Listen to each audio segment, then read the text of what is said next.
आंथ' एसे नुदों ससियेल मिडियायाव नुनानै मिनिनोसो ओंखारदों जे कख्लाबारियाव प्रमद बर'आ देरहायोब्ला फैलाव बसुमतारिया 5 बोसोर आगान होफैला फैलाव बसुमतारिया कख्लाबारिनिनो नंखाया बेथ' गुवाहाटीनिसो गरसकनिसो मानसि दिनै माने 20-25 बोसोर जाबाय गरसकआव थानाया बेहा कख्लाबारि समस्तियाव माने भटार लिस्टआव दंना गैया आंहा सन्देह दङ दाबो दा गतिके बिनि माने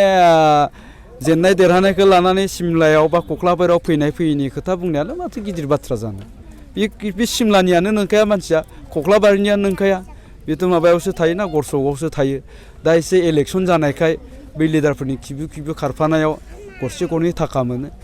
जितु कालचारसनि दायित्वखौ बिथांमोननो होयो हिसाबै बिनि आखलखौथ' मिथिखागौ नालाय आरो गावजों थाफाग्राफ्राबो मिथिखागोन बेयाव प्रबिन गयारि बिथां दं जोंहाय आरो दाब्ला बर' आदा दङ आरो दाब्ला बर'आथ' मोजाङैनो मिथिखागौ फैलावनि केरेक्टारखौ बियो दाब्लानि नामाव 10,000 जुदि बिनानै लादोंबा दाब्लानो माबाल' होगोन बे 2,000 होगोन 8,000खौ गावनो लागोन दा बेफोर सार्थनि थाखाय गावनि माने पार्सनेल सार्थ थाखा फैसानि थाखायसो दिनै फैलाव बसुमतारिया नैबे BPFजों गिदिंबाय दङ माने जेसेबांनो गिदिंदों जेसेबां केम्पिं खालामदों बेहा इनकाम जाबाय दङ दा गतिके बिथांनिया माने सोरबा माने प्रमद बर'आ देरहायोबा कख्लाबारियाव थाला होननाया एकदमबारे मिनिंलेस ओंथि गैयि बाथ्रा बिदा कख्लाबारिनियानो नंखाया सिमलायावनो थाखाया बिनि न'आ बिसि फिसा गासिबो माने गुवाहाटी गरसकआवसो थायो दा गतिके बिदि बुंनायलाय मा ओंथि थानो नङा होमबा बेनो आरो प्रभाबखौलाय माथो नुदों माथो प्रभाब गोलैदों आंथ' चेलेन्ज खालामगोन फै नोंथांमोना समस्तियाव फै दे समस्तियाव रायजोफोरखौ लेंथुम लेक्सार होफै समस्तिनि रायजो राजाफोरनि सिगाङाव जुदि गोहो दंबा आरो भिडिअ खालामनानै दिन्थि रायजो राजाफोरनो जे फैलाव बसुमतारिया मा खोथा बुंना केम्पिं खालामदों रायजो राजाफ्रा बेसेबां जमा जादों बेखौ लानानै फैलाव बसुमतारिया केम्पिं खालामफैदों बेखौसो आंजों चेलेन्ज खालाम बेसेबां रायजोफोरखौ लानानै बिथाङा केम्पिं खालामनो हायो मा खोथा बुंनो हायो बेनिसो चेलेन्ज लां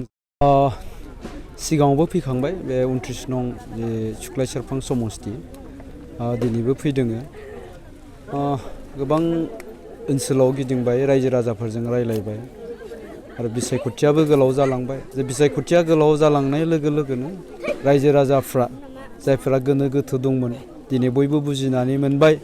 जे जितु BTR बे BTR एकर्डनि दफाफोरखौ मावफुंथारनांगौनि थाखाय दिनै प्रमद बर' बिथांखौ BTRनि चिफ खालामथारनांगौ आरो 17 बोसोर जि BPFआ जोंनि गोरिब गुन्द्राफोरखौ थगायबोबाय जाख्ल'बोबाय दा बेफोर गासै खोथाखौ बुजिना मोननानै गोलाव सम जानाय लोगो लोगो दिनै रायजोफ्रा साबसिनै बुजिनो हानानै दिनै नैबे 29 नं जि सुख्लाय सेरफां समस्ति बे समस्तियाव दिनै प्रदीप नार्जारी बिथाङा देरहानाया माने 100% रोखा बेयो दिनै नुजाथिसिनबाय आरोखि दिनैनि दिनावहाय बयबो राजखान्थि हान्जाया जाय खोथाखौ बुङोब्ला गावबागाव राजखान्थि हान्जाया मुलाम्फा जागोन बेफोर खोथाखौसो बुंबाय थागोन दिनै BTR एकर्डआव जेबो गैया होननाय खोथायाथ' BPFनि थाखाय गोदान नंला बिथांमोना सिगांनिफ्रायनो बुंबोबाय थादों अबयसे दा बिथांमोना बुंला जिहेतु रायजो राजाफ्रा बुजिनानै मोनबाय जे BTR एकर्डआव मा दं मा गैया BTR एकर्डआ मोजां गाज्रि बेफोर खोथाखौ दिनै गासै रायजो राजायानो बुजिना मोनबाय मोनथिबाय हिसाबै दिनैनि दिनावहाय BPFआ नैबे BTR एकर्डनि सोमोन्दै बांद्राय बुंनायखौ जों नुनो मोनाखिसै दा बिनि उनावहाय बेबायदिनो जिहेतु BJPआबो जिहेतु नैबे बिसायख'थियाव मैखोमै बाहागो लादों हिसाबै दिनैनि दिनाव BJP हान्जायाबो जाय खोथाखौ बुंब्ला गावसोरा माने पलिटिकेलि बेनिफिट जागोन दा बेफोर खोथाखौनो बुंगोन बेयावनो जों नुनो मोन्दों दाखालि हिमन्त बिश्व शर्माया बिथाङा मोनसे खोथाखौ बुंदों जे BTR खायसो जों एकर्डखौ खालामनाय जादों दा गतिके BTC ओनसोलनि गुबुन गुबुन जाथि जन'गोष्ठिया जा खोथाखौ सिन्था खालामदों जों बेफोरबायदिनो खालामदों थिग बेफोरबायदि खोथाखौ बिथाङा इंगित होदों दा बिनि ओंथियानो जाबाय मा बिथांमोना गावबागाव माने राजखान्थियारि सार्थनि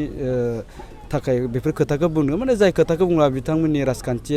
सार्थआ फुरन जागोन बेफोर खोथाखौनो बुंबाय थादों आरोखि खिन्थु दिनैनि दिनाव रायजो राजाफ्रा रावबो बुजिनो हायै गैलिया दा BTCआव बयबो सोलायनायखौ लुबैदों परिबर्तनखौ लुबैदों आरो BTC एकर्डआव जिखिनि क्लजफोर दं बे क्लजफोरखौ फारसेनिफ्राय मावफुंजानो जिहेतु बयबो लुबैदों हिसाबै दिनै UPPL हान्जाखौनो मदद होनानै प्रमद बर'खौ BTRनि चिफ खालामनानै बिटिआरनि एक'नि दफाफोरखौ मावफुंहोनायनि खोथाखौ दिनै रायजो राजाफ्रा सिन्था खालामदों दा बेखायनो दिनैनि दिनाव नैबे बिटिसिआव अर्थात बिटिआरआव जे इउपिपिएल हानजाया सरकार दागोन बे रोखा जादों बिजेपि हानजाया जेसेबांनि गोख्रोङै बिटिसिआव केम्पिं खालामगोन एसेबांनो इउपिपिएल हानजायासो लाब जागोन आरोखि खारन जायफोर भटफ्रा जिएसपि नङाब्ला बिपिएफनाव थांनो गोनां भट बेफोर भटखौसो बिजेपिआ बोगोन दा गतिके बिजेपिआ बाहागो लानाय लोगो लोगो इउपिपिएलनि जि बिजाथिफोर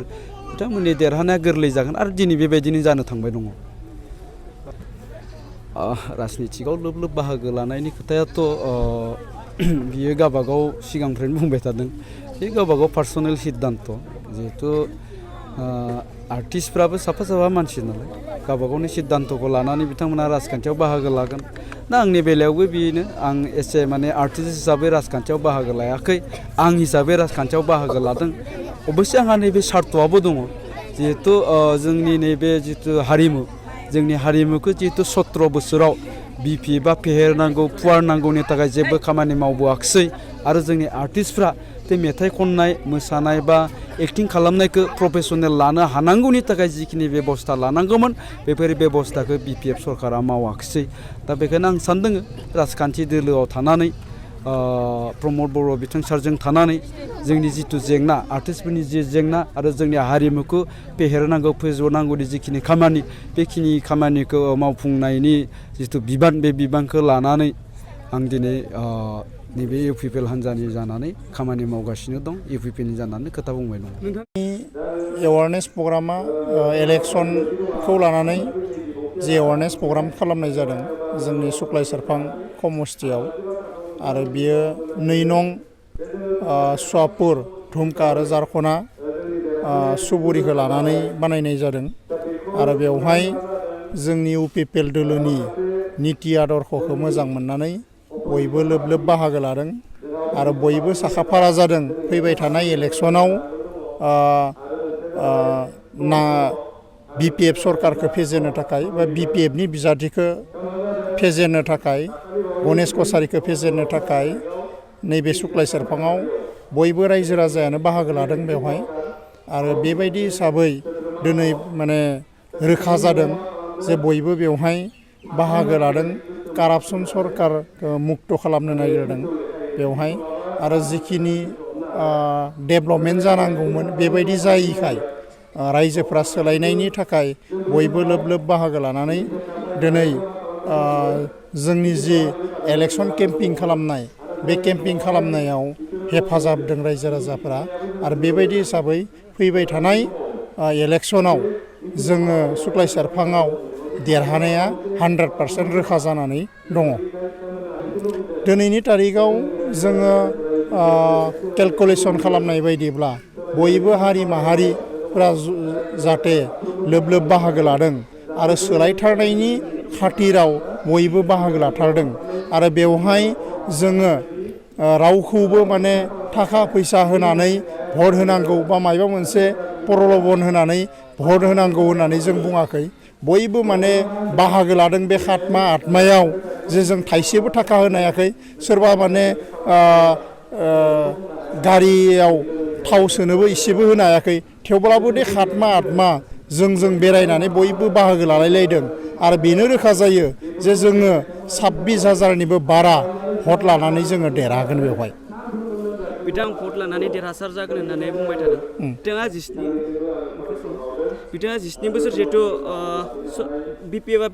सरकार खुंबोबाय बे सरकार खुंबोनानै बिथांमोना फोरमायबाय थादों बिपिएफआ बे 17 बोसोराव माबायदिहाय माने देरहागोन माने खामानियाव माने मावदों होननानै बुंनो हायो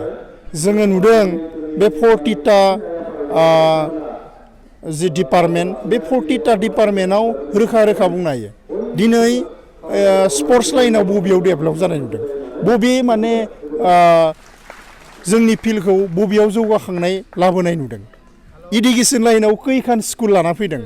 मा स्कुलनि माने स्कुलफोरखौ अनसुंथाइ होदों ना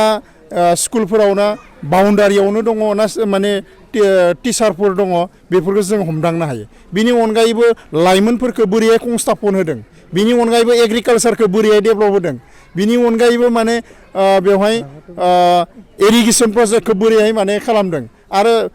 दैबाना माने खुरखुनाय बेखौ बोरैहाय होबथादों बेफोरनो स्पस्ट बिथाङा जे नैबे 17 बोसोराव खामानि मावाखै आरो ओरैबायदिबो लामा दङ जायाव माने लामायाव मानसियानो थाबायलांजायि बेबायदि लामा दङ सुक्लाय सेरफाङाव ओंखायनो बिथांनि बुंनाया भिक्ति गैया आरो कुनु बेवहाय जौगानाय जायाखै जेरैबायदि जौगानांगौ बेबायदि जायाखै आरो ओंखायनो बयबो रायजो राजाया लोब लोब बाहागो लादों इउपिपिएलआव आरो बेबायदि हिसाबै जोङो 100% नैबे सुक्लाय सेरफांखौ दिनैनि तारिखाव जों देरहागोन।